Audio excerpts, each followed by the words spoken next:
What's up, guys? How y'all doing today?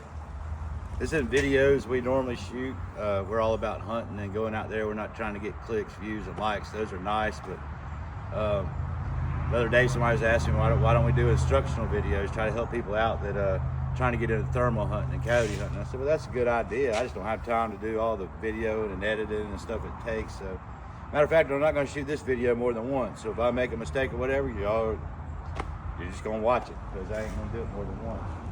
What we're doing today is we're going out tonight, leaving around 6, a little after dark, to go kill some coyotes for farmers having problems with the coyotes getting the calves. He's had a bunch of calves get hurt. And so kind of our first video of doing more than just putting kill videos on. This will be the first one of one, which if y'all like it, we'll do more later. Maybe do some actual video of us hunting other than just the kill videos that you get out of the scopes. What I was going to do today is just give a couple tips. I'm actually getting ready, so I was like, what's a better time to just video us getting ready and kind of showing you how I go through the equipment before we leave. There's nothing worse than getting out there and not having batteries or the call's dead and stuff like that. So I'm going to give you all my normal walkthrough and double check everything and make a video out of it. I hope you like it. If you don't, that's fine. Most people just like the kill videos, and that's cool too, but there's a lot that goes into it than just matching a Foxborough button. You know, so that's what I'm going to try to help. If you're getting into it, I hope this helps you out. You know, I had a lot of things learning when we started out, and we've become very successful at this. I don't claim to be the best coyote hunter in the world or anything like that, but we are very successful. More times than not, if we go, we're going to at least kill one or have an opportunity to, and most time we kill multiples. And very rarely do we get skunked. We do get to hunt a lot of good land around here, and just have been doing it for a while. So it just takes a lot of learning, a lot of learning curves and stuff like that. What I'm first going to do is kind of just tell you our basic setups, and we have a group of us called Nitehowlhunting. We have a YouTube channel. Not a ton of content on there. I mean, there's a lot of kill videos and stuff that, you know, just that we upload from time to time. It's not always the same group that goes. I have sons that like to do it, good friends that like to do it, and it's one of those things we go 2 or 3 times a week, and whoever can go can go. And we have a lot of people will split up, and a group of 4 will go hunt you know, this county over here, and a couple of us go hunt a county or 2 over. We have access to a lot of land just from doing this for a while, and people reaching out saying, hey, we got a coyotes, we got hog problems. If y'all have any of that here around here in the Wiregrass and you're looking for some help, we don't charge anything. We have been paid by farmers before to help with hog control and stuff like that. We do it because we love it. If people want to help us out, that's fine. You know, bullets are expensive. All this gear you see is expensive, so it's not a really cheap hobby or cheap something to get into. So with that said, we'll just go ahead and get into it. I'm just going to show you some of the basic equipment, maybe give a tip or 2 along the way. I use a Fat Boy tripod, a great company, and let me go ahead and say this. We're not sponsored by anybody, okay? We do hunt tournaments and stuff. It ain't my favorite thing to do. It's fun, but we're a go 3 or 4 times, grind it out kind of coyote hunters. We're not these big tournament guys that just do it 3 times a year in these tournaments and try to get all this money and stuff. That's not what we do. It is fun every once in a while. I'm a huge competitor. It is fun to do that. We might do 1 or 2 a year. That's not, you know, and it's fine. You know, the hunt community is hard on each other. That's what you do. That's fine. That's just not us. We do it very rarely, but we do it. But we're just to go see if we can kill 2 coyotes here tonight and 2 tomorrow and 2 the next day, and try to help these landowners out. With that said, is what I'm trying to say. All the stuff we use, we're not sponsored by anybody.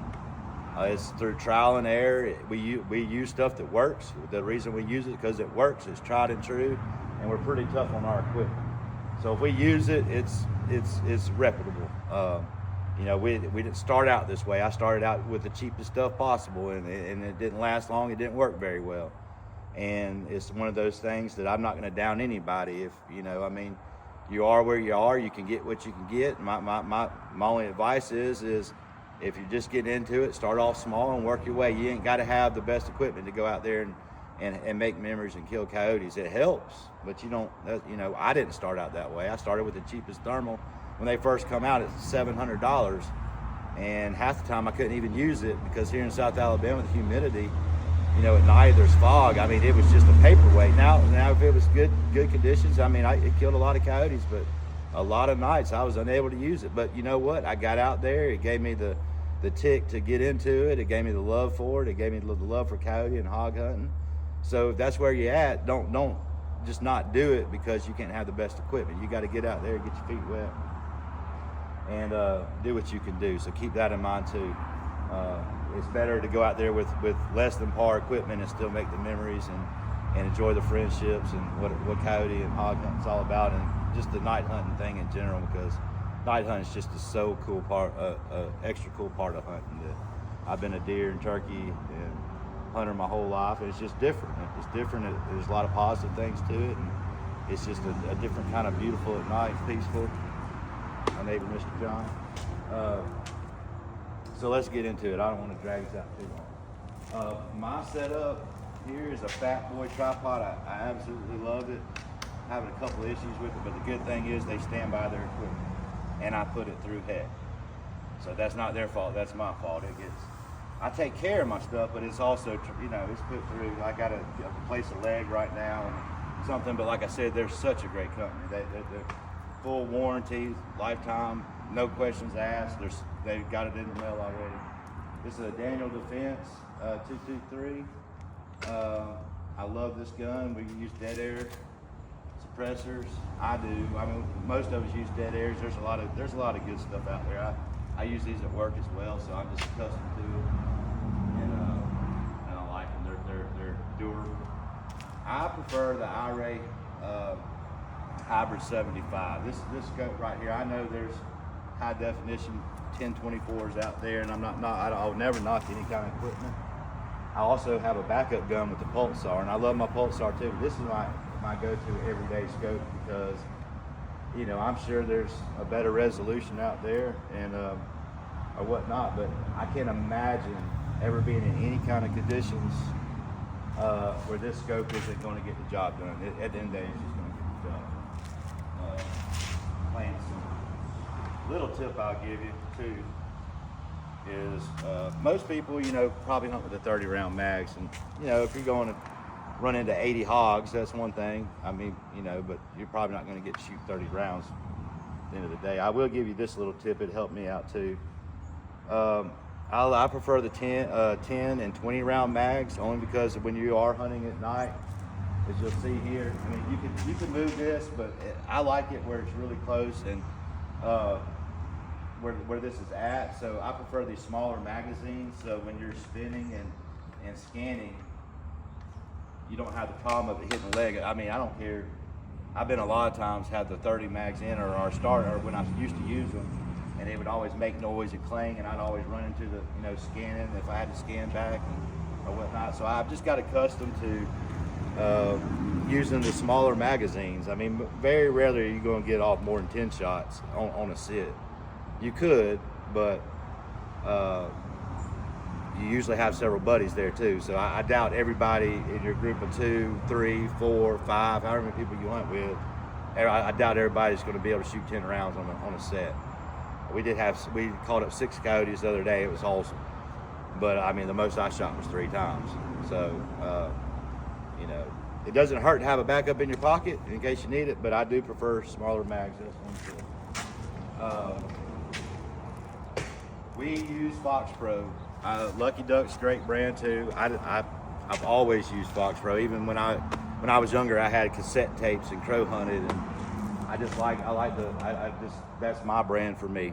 Lucky Duck's great. I love their shows on TV. The Last Stand, I love it. It's a great show, great guys. All this stuff is about preference. You know, is Fox Pro better than Lucky Duck? It's preference to me. This is what I'm familiar with.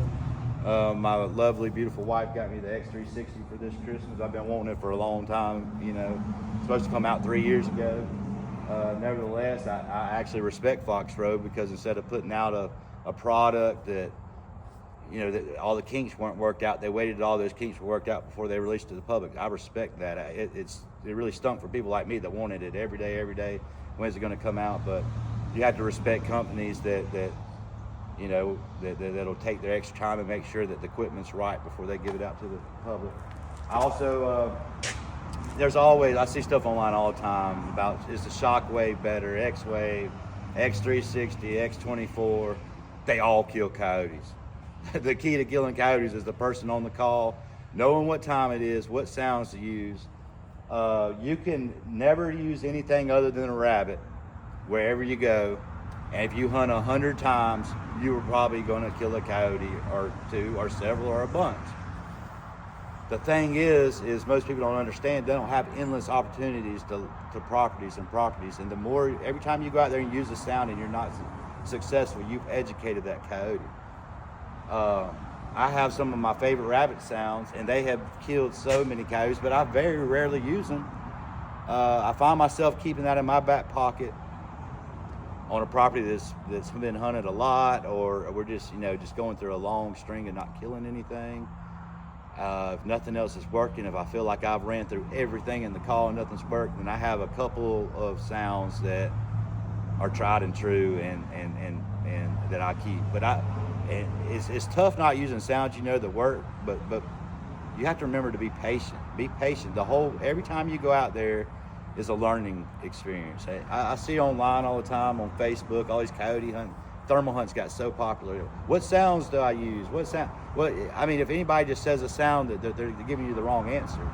The right answer to that is all kind of sounds work. It's just in different scenarios. When I use that caller, I have something in my mind of a scenario.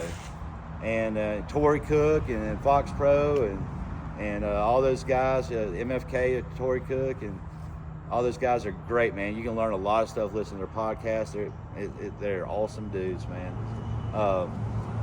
Most real down-to-earth coyote hunters don't mind sharing their secrets. I want everybody to be successful. And if it wasn't for people like the Fox Pro staff and those guys, it would have took me a lot longer to learn everything too. I mean, I've learned a lot from them, and if you ever stop learning, then maybe it's time just to quit what you're doing, because nobody's ever going to be an expert at everything, and you can always learn something. I have an X24 that's awesome. So to answer your question, I've used the Shockwave for years. God, that thing has caught up so many coyotes. I love being able to turn the speakers different directions. I love the Decoy being attached to it already, carrying one piece. It's great. Unfortunately, it got ran over by a friend. I'm not going to mention his name, and it went into a million pieces. So then I was forced to get the X24. Got it, and just the clarity of it was amazing. It was a big difference between the clarity of the Shockwave and the X24 to me. I could tell it was a lot louder too. You could really crank down on it and reach out there with sound. I'm still learning the X360. It's amazing, the sound quality. I mean, anytime you put 7 speakers in something, and it has that, the X360 feature where it sounds like the music and the sounds are, being shifted from speaker to speaker. That sounds amazing. I like to use that on distress calls. Anytime I start using coyote vocals, I do go and turn that off, only to be a little more realistic. A coyote, usually when it's howling, it's on its butt or propped up and it's howling in one direction. It's not usually, flopping around and yet, turning its head. So I try to make my calls the most realistic as possible. And that's what I was kind of telling you. When you go out, you don't just say, I'm just going to use a rabbit, I'm going to use a woodpecker, I'm going to use this or that. I go out there and I don't care what time of year it is. Everybody's different. Somebody would be like, okay, that's not right. That's not how I do it. This works better. That's fine. Do whatever you want to do. I'm telling you that we are very successful. I'm not telling you we're the best in the world, but I'm telling you what works for us is what I'm going to do. And what I always do is start off with a distress sound, because I cannot tell you how many times that a coyote is right there. You don't even know it. It could be right over the other side of the terrace in a field you can see 400 yards. When I go put the call out and I come back, the guys I hunt with are like whispering all the way on my way back, hey, there's a coyote in the field, there's a coyote in the field. I'm like, okay, but I still got to walk back and get with y'all, so it's just hang tight. But that happens a lot, man. The coyotes are usually out there already. So always use distress, and I start off really quiet, or if I'm looking through the thermal and they don't look up or don't like to hear it, I turn it up so they can hear it. And then if they have interest in it and start charging, I go ahead and start turning that call down just a little bit, because I want them to think it's further away. The further away they think it is, the closer they're going to get to me. And most of the time they end up right at that call. So I have a habit of putting the call out 45 to 50 yards is where I prefer it. Terrain will dictate that sometimes. You never really want the call. This one's got a pretty far range on it as long as you put the antenna up. But the key is to put the antenna up. If you don't, it does not. The first day I used it, I didn't put the antenna up, and I was like, man, this thing is not very reactive. But once I figured you got to put that antenna up, it is really reactive and has a long range. There's multiple reasons I put the call at 45 to 50 yards. That's far enough in almost any kind of conditions to put it off of you, wherever you think the coyote is coming from. You want to kind of be off to the side where they're focused on that call and not you, because even at night, I don't care if it's a new moon, no light, dark, they can see at night very, very well. And you want to maximize your stuff with that. So another reason that we put it at 45 or 50 yards is because most of our thermals are dead on at 50. We do a 50-yard zero on them. They're almost right dead on at 200 too, and a little high at 100. So that's another reason. I put the call at 40 or 50. We know we can be very accurate, and most of the time, yeah, okay. Sometimes you'll have a coyote that just isn't quite sure, and they'll hang up. More times than not, if they're interested, they're coming, and they're going to wind up where that call is. I don't know how they can hear sound and be 300 yards off and be able to walk exactly to where that sound's coming from. I've seen it time after time. They do it more times than not. So I use the X36. I use the X24 as a backup. I keep it in a bucket because the coyote blood gets everywhere when you start throwing coyotes back there. Most people want to keep them to the end of the hunt so we can take a picture of all of them, just kind of document how many we would kill every night.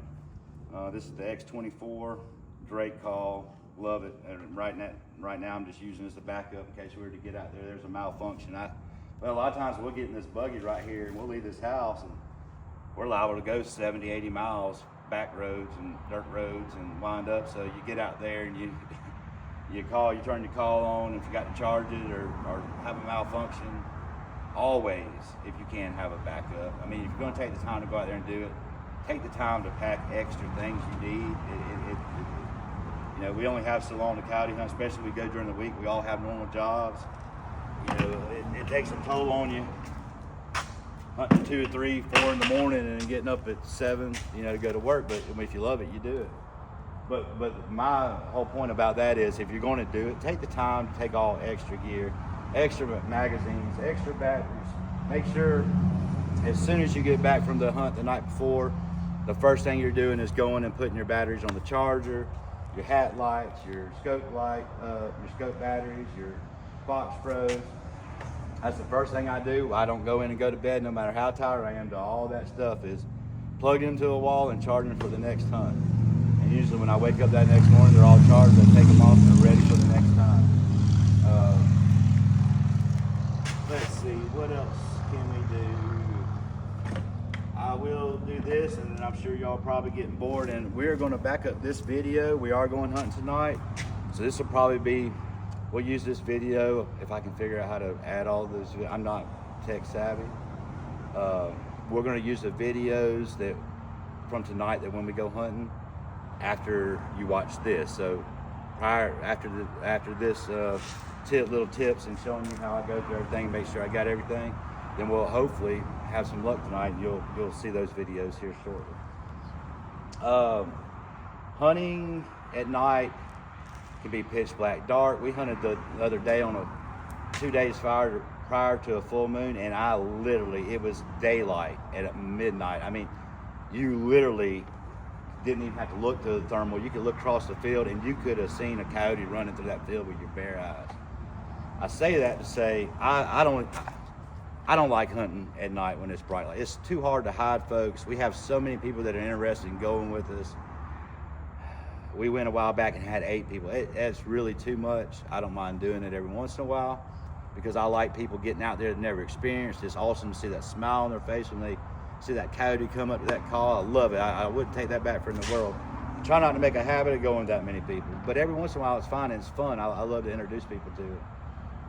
But whether you have 2 people, 3 people, 4 people, you have to use your discipline when you're setting up. Always you always got to try to have the wind in your favor, and you always got to hunt the shadows. You always got to try to hunt the shadows. If you can't find the shadows in the wind, you might just save that spot for another day. You don't want to go ruin a good spot by setting up on it wrong. You know, a lot of people make coyote hunting a lot harder than it is. If you use those things to your advantage, you will be successful. Always use the wind to your favor. Always be in the darkest spot that you possibly can, away from the call, because you want their attention on the call and not on you. Because at nighttime, you can't see unless your eyes in that scope, or you got a monocular. So you're constantly moving. I mean, you're scanning. You know, that's why we like to go with 3 or 4 people. You all have a sector. Don't ever scan outside your sector. That's making more movement than you need.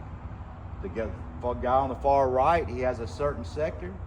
A lot of times we'll put a guy in the back, and all of their job is just to make sure the coyotes don't come from where we don't think they are, which is crazy because a lot of times that's where they come.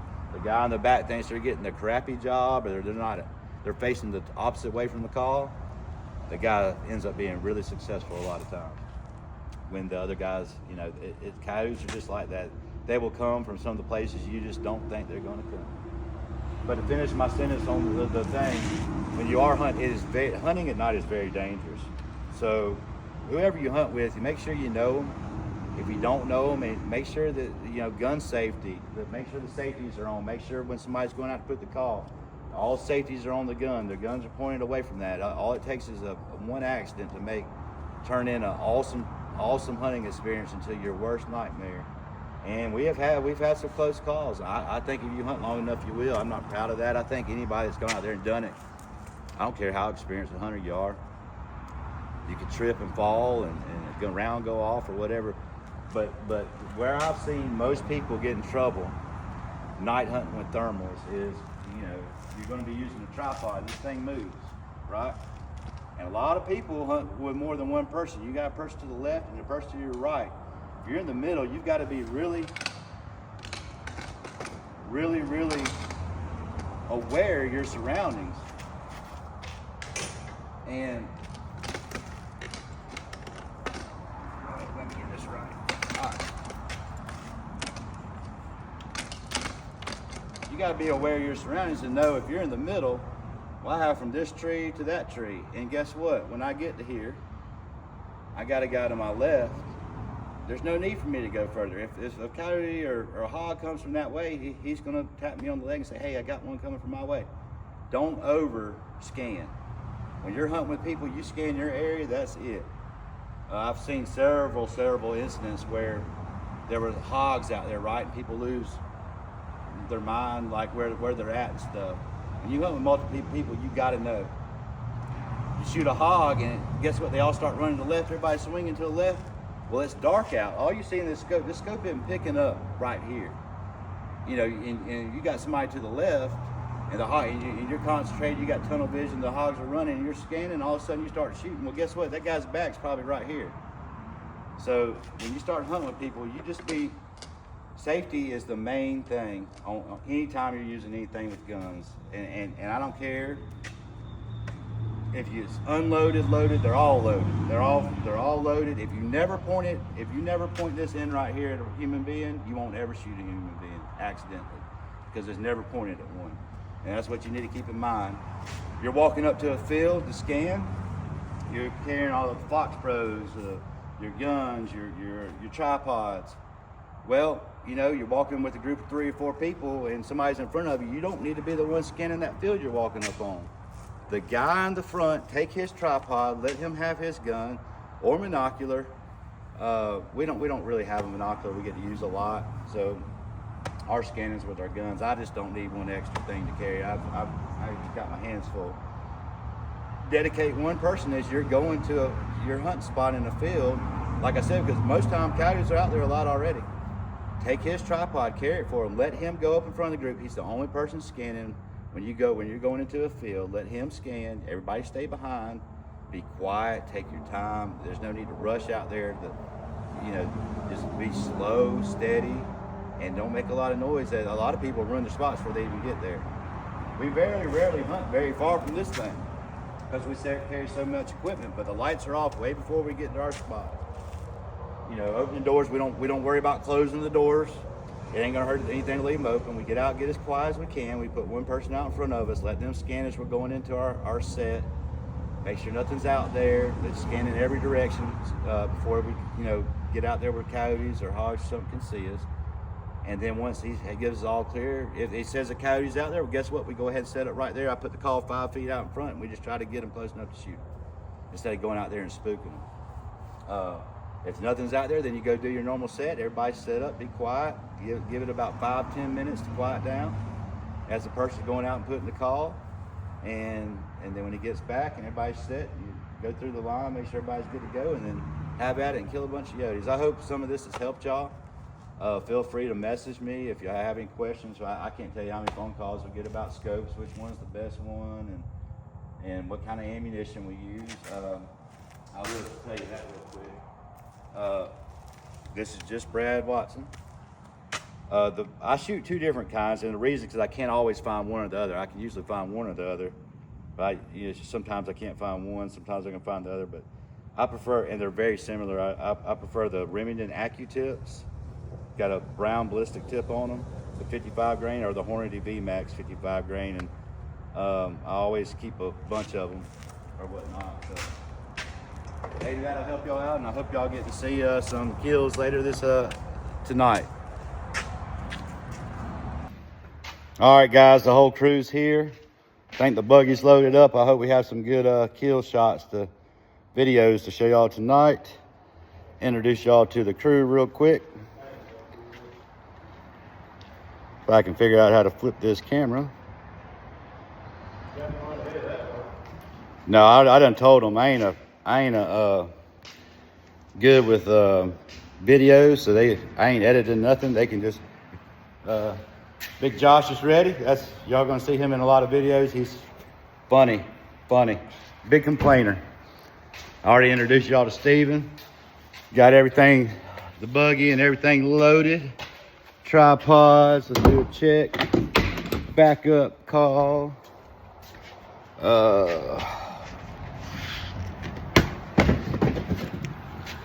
Guns, X360, bullets, hydration.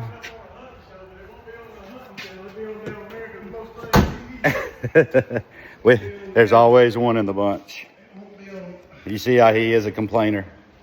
Okay, maybe this will never make hunting shows, but he said it would make America's Most Funny Videos. And he's right if you ever see him try to shoot a coyote. It's pretty hilarious. All right, guys, we're going to go get after it and try to bring y'all some kill videos.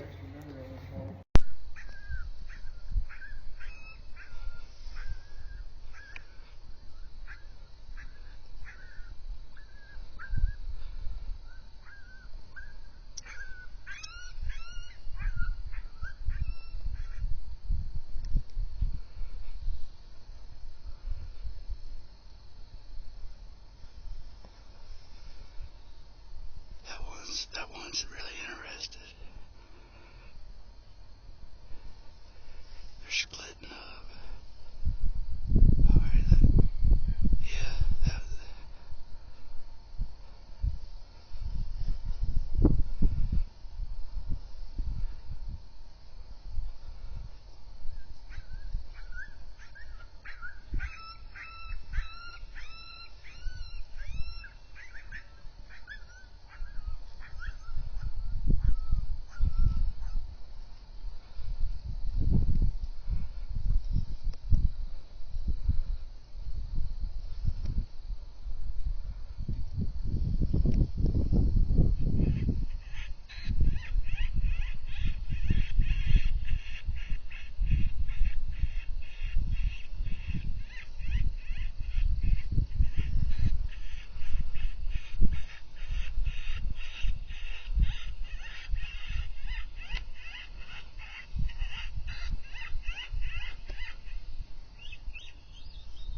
What's up, guys?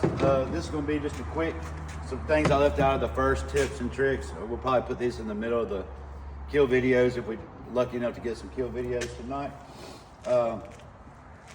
When I told you I'm not going to do a bunch of editing, so y'all just going to have to forgive me and realize this is real stuff. I'm not made to be a coyote instructor. I'm just hoping what little bit we do might help somebody else be successful. So if you're wanting like professional quality video shooting videos, there's a lot of them out there. This ain't one of them. We're going to try to do our best, but mainly I want this to be a place where you can come and get some real legit information to help you be a little more successful than you were yesterday. Right at the end of that first video, instructional video, we were talking about how hunting at night, how it can be bright and stuff. So I forgot, because I'm not going to go back and edit it, I forgot to bring in the subject about decoys. I see this online all the time. Is it worth it? Decoys, there's a lot of, that's the bad thing about online, is you get so much conflicting information.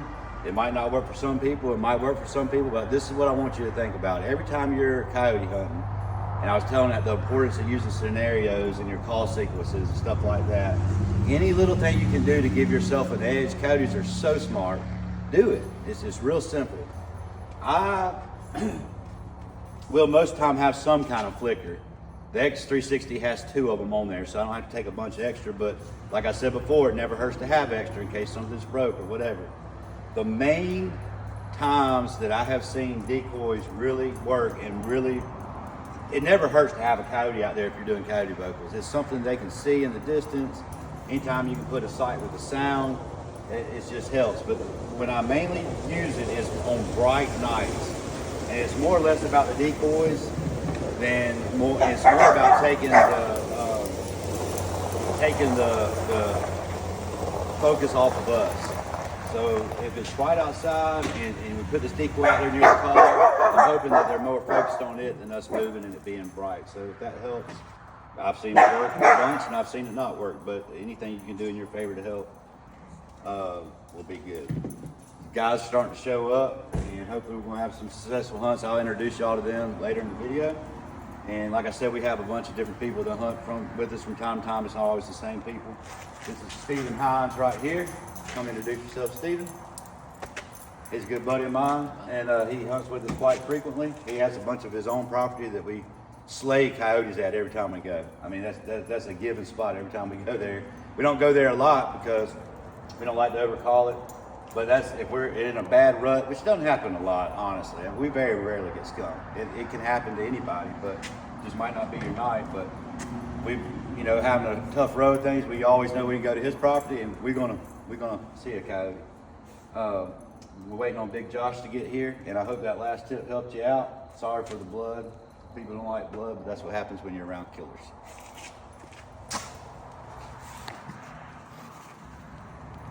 Yep, straight out.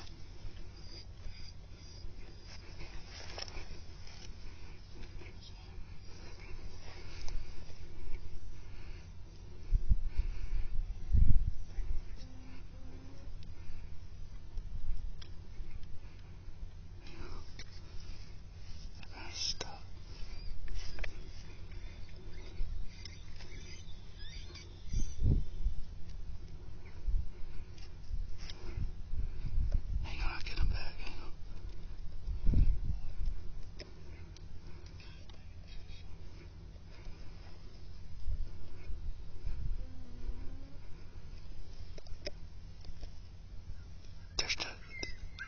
They're still there.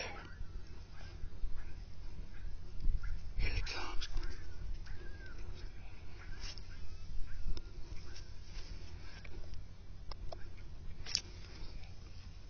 I don't see the other one yet.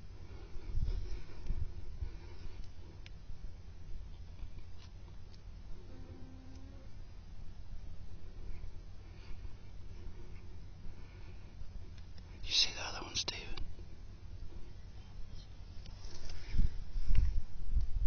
Josh, let's try to take this one. Yeah. If it stops, keep an eye out for him.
Y'all have anything to talk about? All right, guys, so we just wrapped up the hunt. We ended up calling in 5 coyotes, 2 doubles, 1 single.